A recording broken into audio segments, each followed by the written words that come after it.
Good morning. We're about to begin the second portion in the parsha of Ki Teitzei, Sheni, chapter 21, verse 22. Ki Teitzei is a collection of portions dealing with different mitzvahs. The mitzvah we're about to learn is that when someone is judged by the court, by the Sanhedrin, something which is very rare, and the capital punishment is applied, and he's put to death, and there are various forms of death penalty, 4 to be exact, discussed in great detail in the Tractate of Sanhedrin.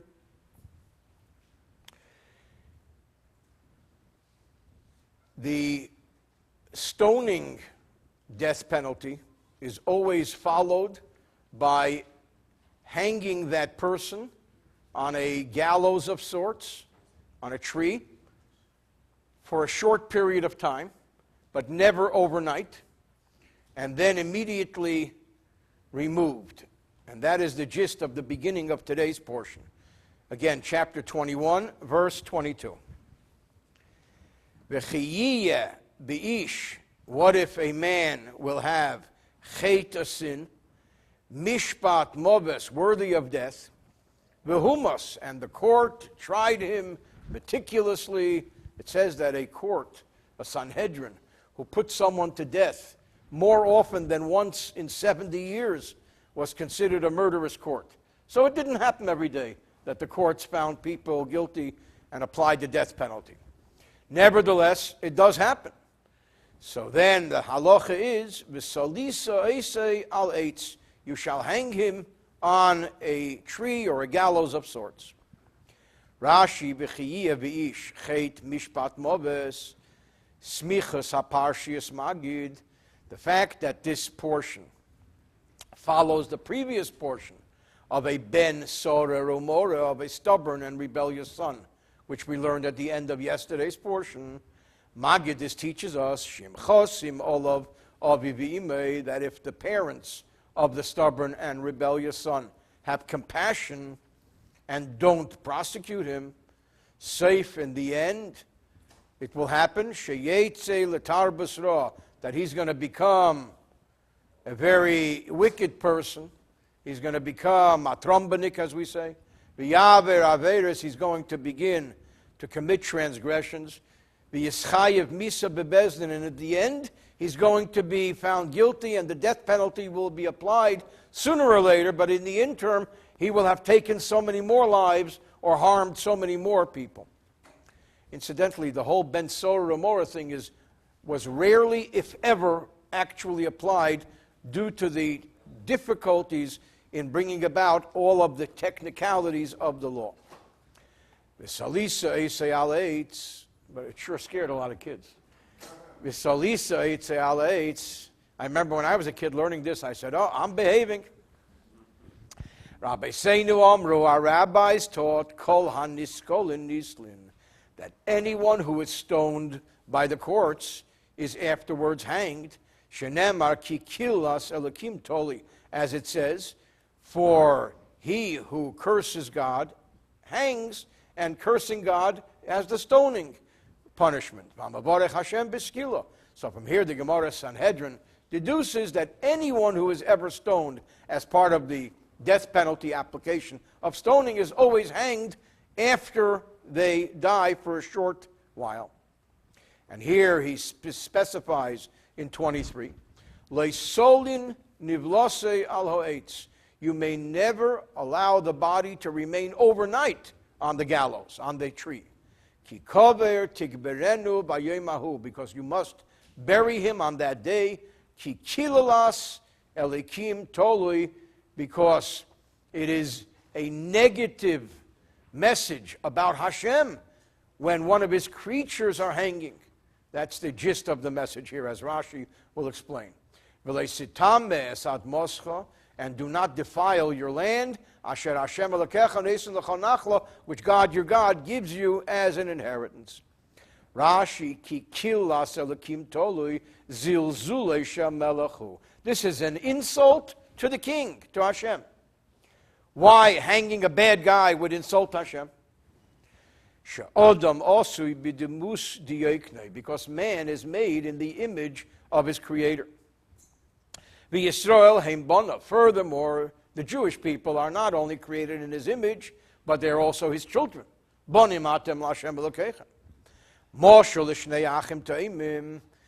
here Rashi brings down that this can be compared to two brothers who are twins. And here some of the commentaries in Rashi discuss this and explain that the message here is that some of God's children are righteous and some of God's children perhaps sometimes are not so righteous. So when you have somebody hanging, no one will know whether that person is righteous or wicked, because he looks exactly like his righteous twin. So that it doesn't refer to Hashem as being the twin, but it refers to a tzaddik and a rasha. This can be compared to two brothers who are twins. The righteous one becomes a king. The other one becomes a criminal, becomes an outlaw, and he's hanged. Anyone who will see him, will say, Hamelech Toli, look at this. The king is hanging because they are identical twins. Therefore, by removing the outlaw before night set, you do an honor to the twin who became a king. The word klola also means treating lightly or slighting. Like King David said about Shimi ben Gera. So therefore, this person who is a wicked person, obviously is wicked, because the capital punishment was applied. He was killed by the courts. Even he may not remain on the tree or the gallows overnight. The Balaturim points out here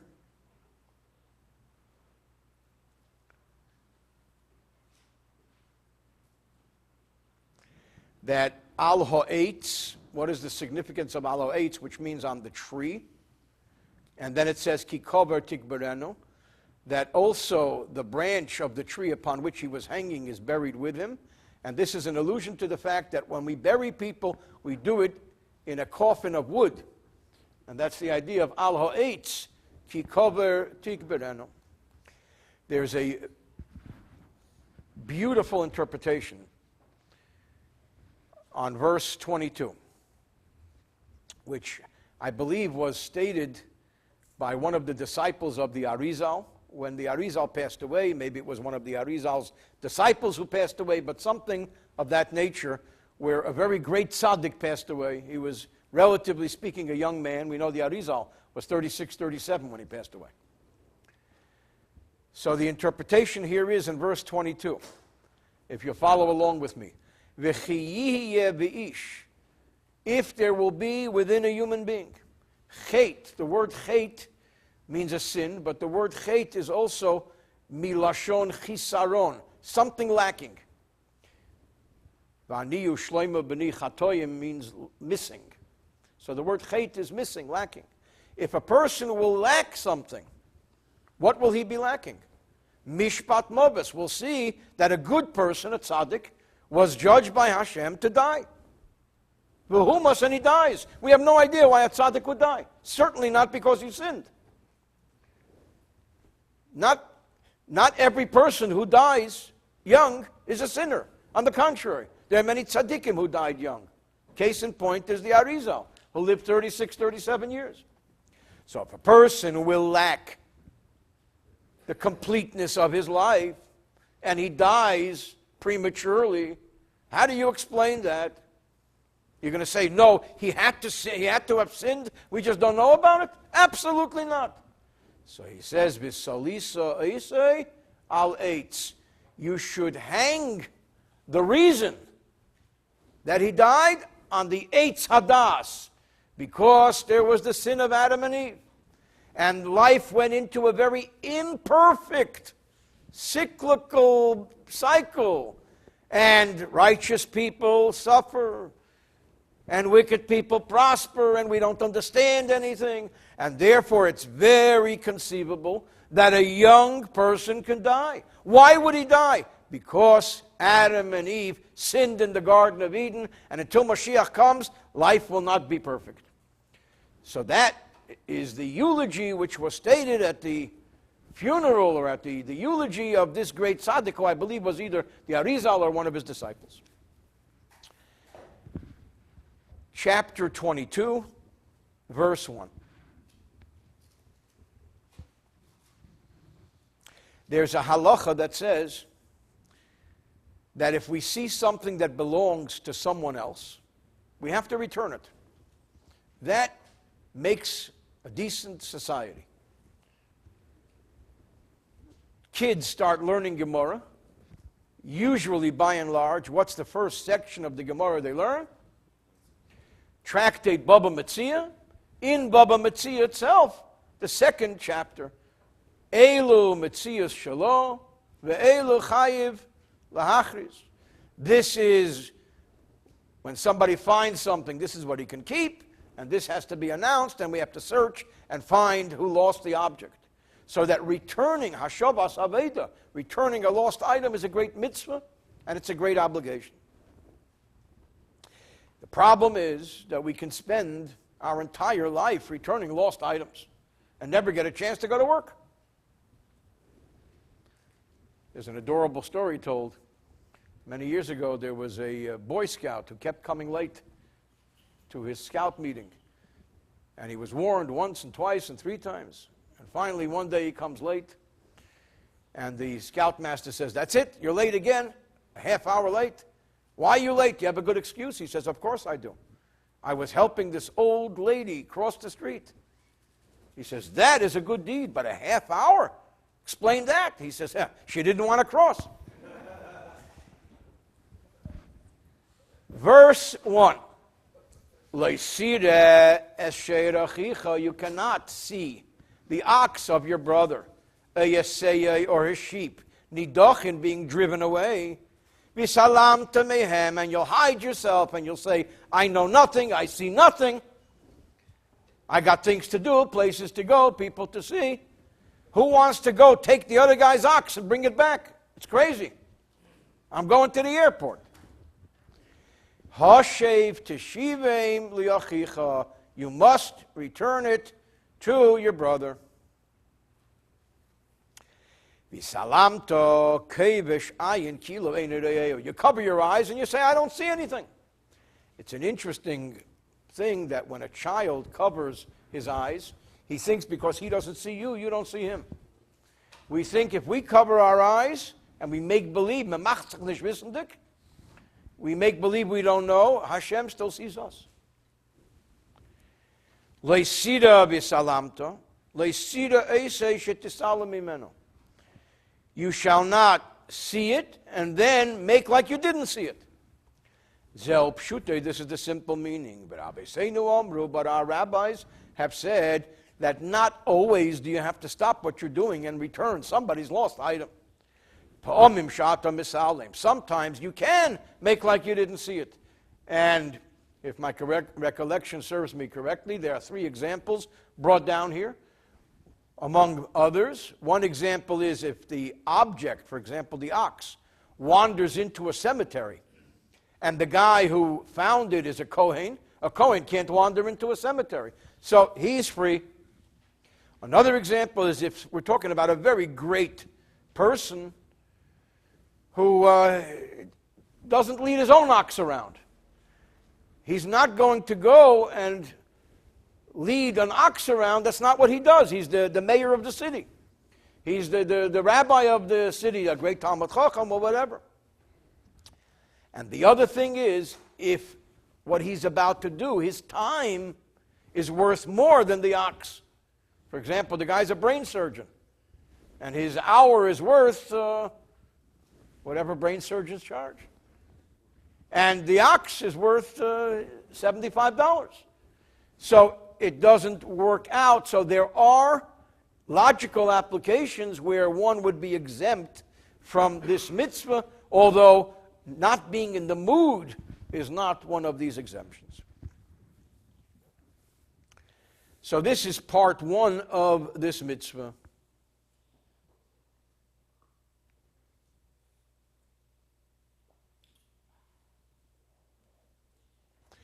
The Baal HaTurim brings down a rule. What's the litmus test? Whether one should be returning it or not. If it was your ox, would you return it? Would you save it? If you would do it for yourself, then you do it for the other guy. If you wouldn't do it for yourself, then you don't have to do it for the other guy. That's a good litmus test. Verse 2, that's the easy part. But, what if the guy is not close to you? You're in Beersheba and he's in Tel Aviv. You must gather that lost object into your house. And it shall be with you until your brother demands it, and then you'll return it to him. Verse 2, obviously,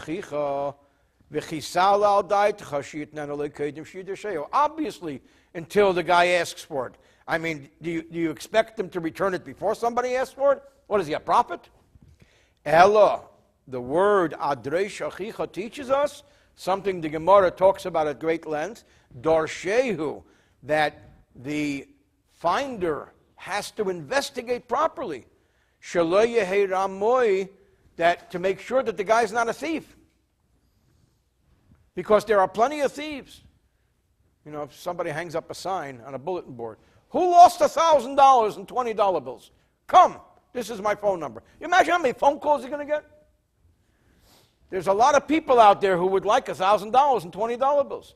Therefore, you have to really understand to work out a system. What does the ox look like? Does he have something on his ear? Was he wearing a pink ribbon? And so on and so forth. It's not so simple. You don't give everybody back everything that they ask for. In fact, cash is the most difficult thing.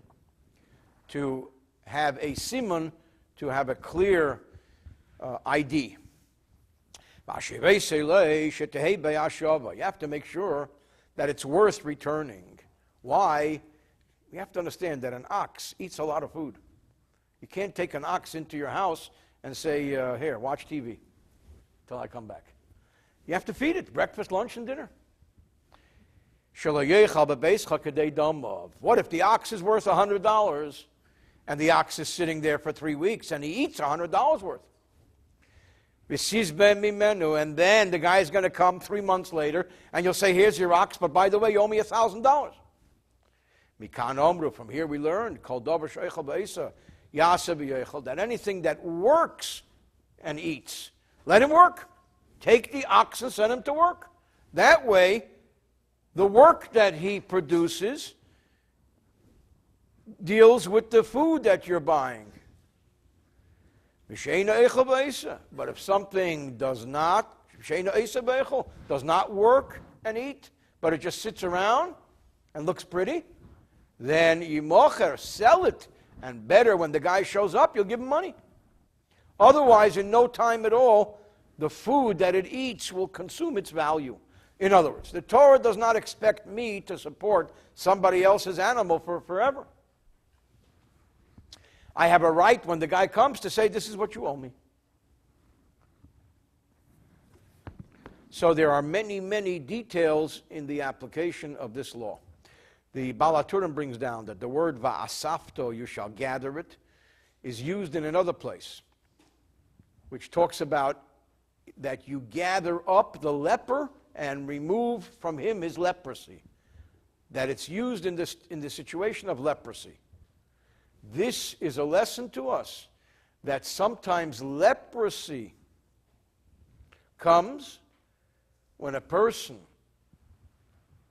does not want to lend his objects to his friend. Somebody comes to your house and says, listen, do me a favor, I need this and this, can you lend it to me? So he says, I would love to, but I don't have it. And that's habitual. He says, listen, if I say I don't have it, I never have to give it. Then ultimately he gets struck with leprosy of the house, and everything has to come out of the house, and suddenly they see that he has every item that he refused.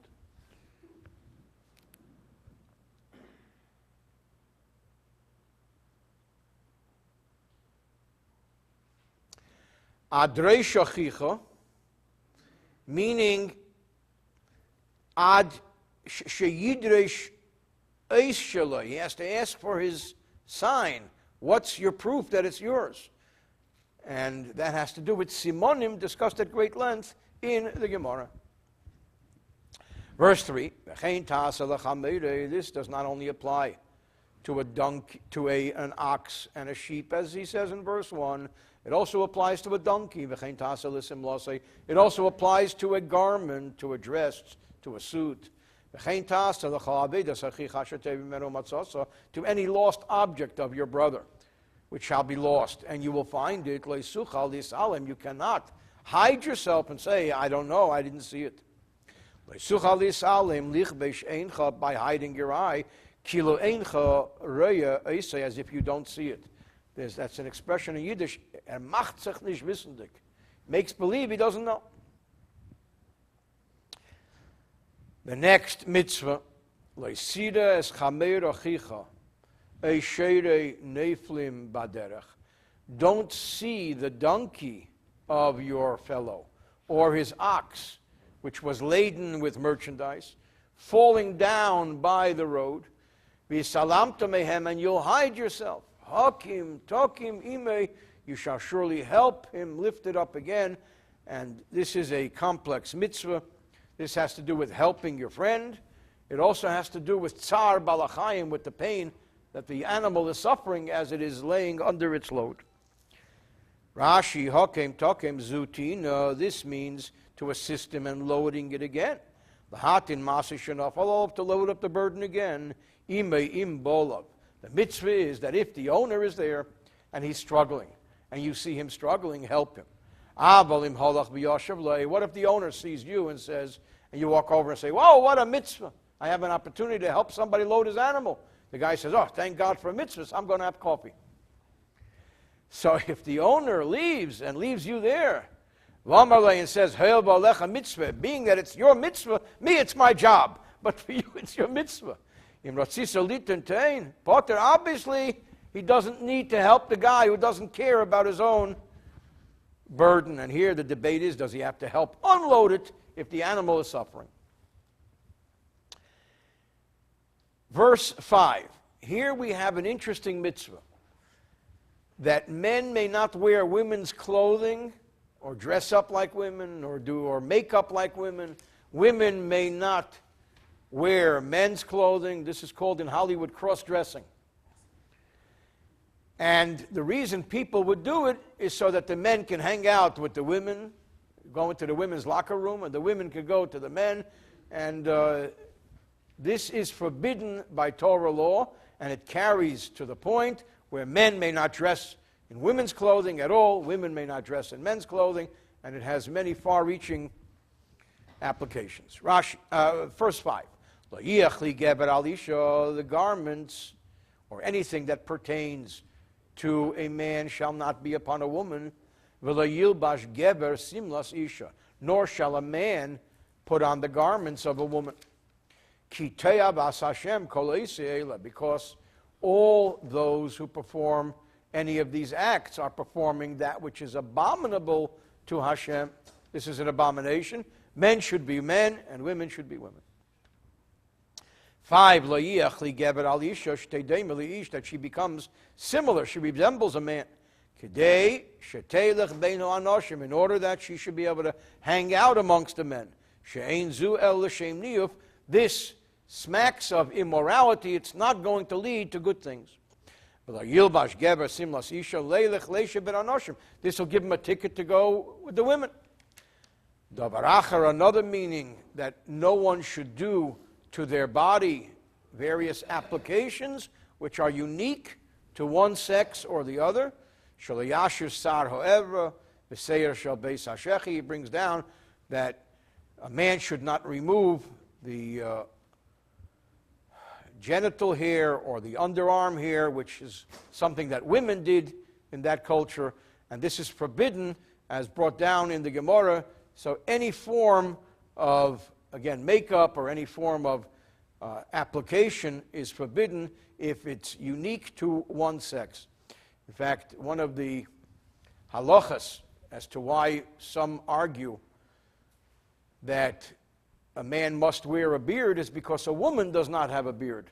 So that's an extension of this halacha as well. Not everyone agrees with this. This is a very interesting opinion. The Torah in general, the Torah generally forbids this application when it leads to abominable acts. And here the big question is, can you dress up on Purim? As can a man dress up as a woman on Purim? And the general halacha is yes, because it's for the purpose of celebrating Purim. Verse 6, very famous mitzvah, the mother bird. Let me just quickly see the Baal HaTurim here. Bear with me for 1 minute.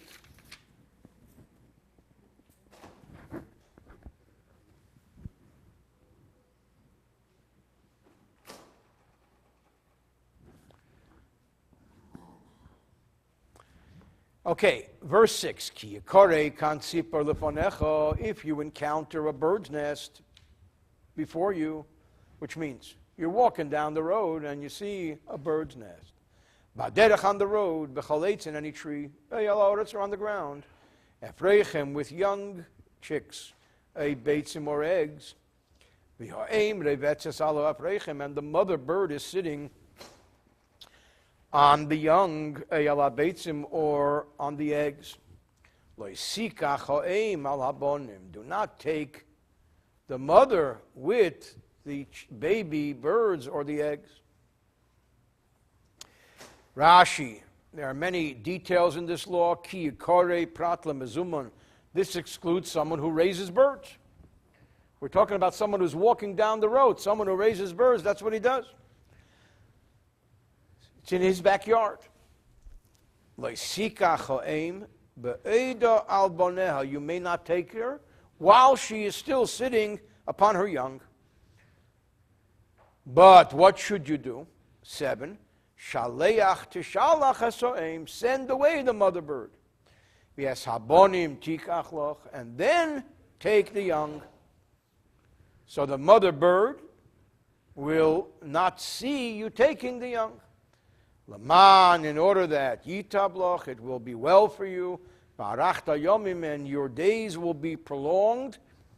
Some say literally in Israel, some say literally long life, and others say in the world to come. Laman yitabloch. 7. Im mitzvah kala she'ein b'chasarin kis. This seems to be a, relatively speaking, easy mitzvah. You send the mother bird away and then take the eggs or the chicks. There isn't even a monetary loss. You can come back and get what you want. Amra Torah, the Torah says, Laman yitalach, things will go well for you. Barachta yomim, you'll have long days. Kal b'chem, and how much more so? Lamatan schora shal mitzvahs chamuras. There are many difficult mitzvahs. There are many expensive mitzvahs. Every mitzvah in one form or another has its reward. Now, we learned in Gemara Brochas, I believe, that a person should not pray to God and say, you are the God who is compassionate upon the mother bird. Because there is much more to this mitzvah than compassion. Although it seems to us that the soul behind this mitzvah is compassion, but mitzvahs are not limited to what we think they're limited to, and therefore it is actually forbidden in our prayers to mention that we are praying to God who has compassion upon the mother bird, because we're selling God short, so to speak. The Baal HaTurim says, Yikore Khan has the numerical value of Prat Lemezum, this excludes someone who prepares and has the nest there intentionally, that's what he does. Efreichim Beitzim have the numerical value. Betzrichin Li'imam, this only applies when they still need their mother. V'harachta Yomim has the numerical value of Be'olam Shekulei Oruch, in a life which is all long, and that refers to the world to come, which means that just because it says you will live long, it's possible that it applies to this world as well, but not necessarily. So that if we saw someone who performed this mitzvah and then he did not live long, it doesn't mean the Torah is wrong. It means he's going to have long life in the world to come. Okay, end of portion. Please join us for a